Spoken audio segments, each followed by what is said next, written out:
How you doing? So I'm out in the shop here. It's the evening time, and I kind of got bored, so I decided to come out and mess around. She's the I haven't done any saw work in a long time, and I guess you can say I kind of got the itch. So I just been tinkering on some little things, and putting a couple of things away or whatever. So I guess let me give you a quick rundown of what I've been playing with here so you can see that. And, we'll see where this goes. All right, so I got my chain grinder set up here, as you can see. I got my porting, I got two grinders. They're probably not going to be there permanently, but they're there. I can use them right now. And you'll see I have a power strip, one of these long power strips that run all the way to the ceiling.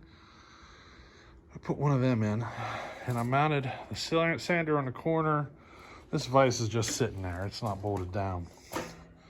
But I need to get my grinding station set up. But for now, I at least got them hanging here that I can use them.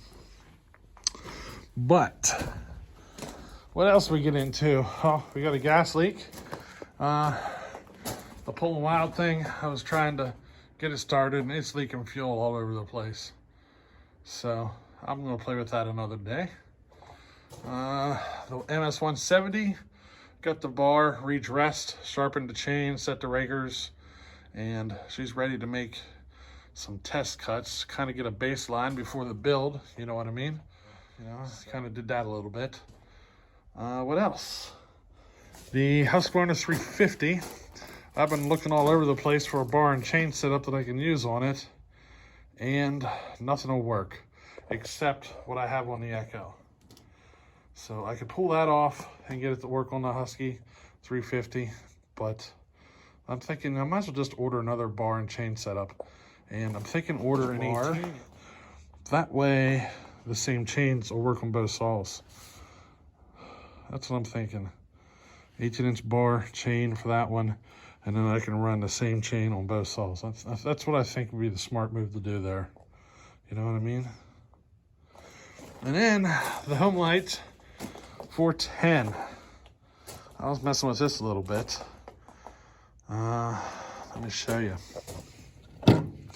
Put some JB Weld in the intake, getting it narrowed down so that the new reed setup will work, because this guy's going to go in there. Can't really tell, it's too dark. It's pitch black outside. It's like 10 o'clock at night. But yeah, I got that intake set for that. I had the JB Weld it, she was too wide this way. So I got it narrowed up, and then I'll make a gasket for it. I still got a drill and tap to bolt it on, but that JB Weld work's done. I figured out I'm going to put this intake together with a carburetor. So if you remember this plate, so here's the reed block, here's the reed cage, then it had this plate here like so, with like a tube coming out at an angle. I cut that tube off and ground it somewhat smooth. So what I'm going to do is I'm actually going to mount this on this way. I'm going to flip it around. Okay.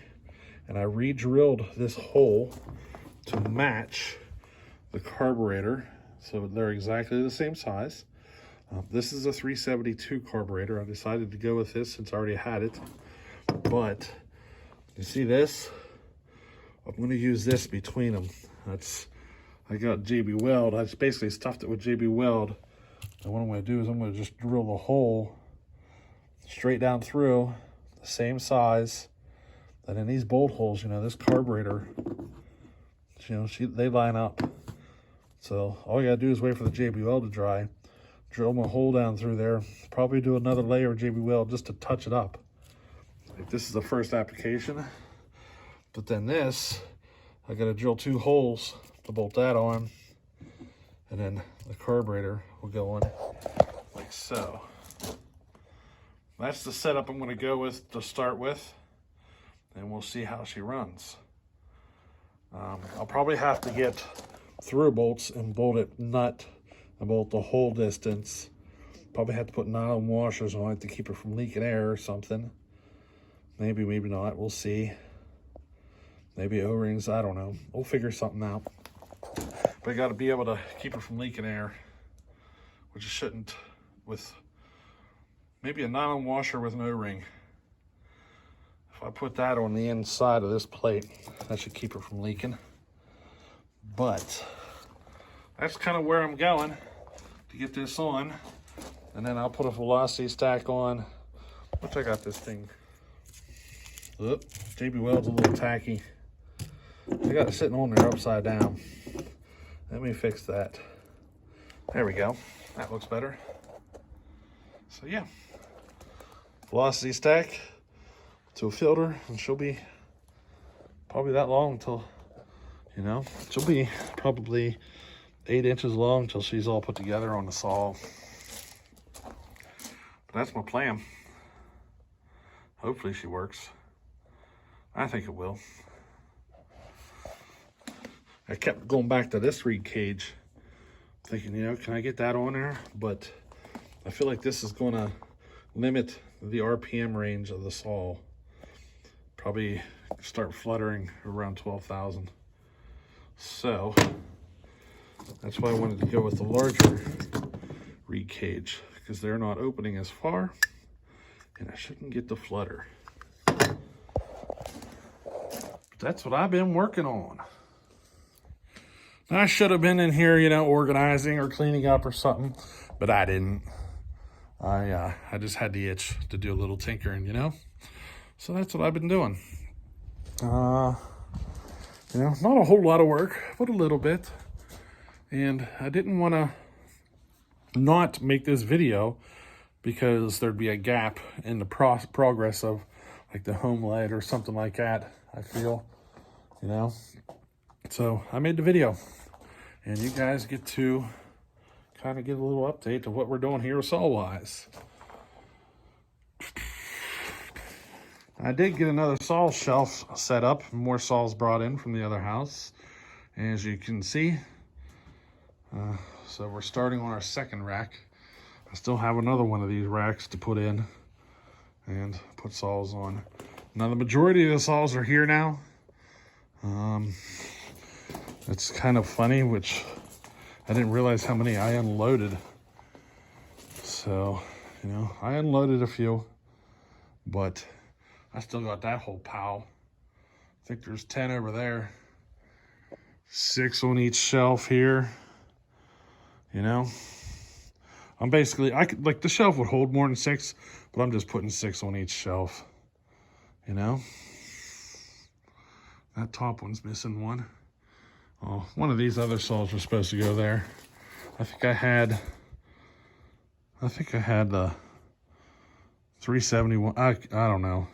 I got a 925 there, 371 there, the Echo there, the 350 there, the 410 there. I got saws up on that shelf, 3 on that shelf, or 3 hanging up there. I got a few, but there you go. I gotta get to work on this guy here, my 1050. He lost spark on me the last time I tried using it. I need to figure out what went on there. But, yeah. So, yeah, a little bit of an update for you on some work I've been doing. Some tinkering, you know. It's in the evening, and I just had the itch. So I came out and did some tinkering. You know, wouldn't you? But, hey, we'll catch you on the next one. Later.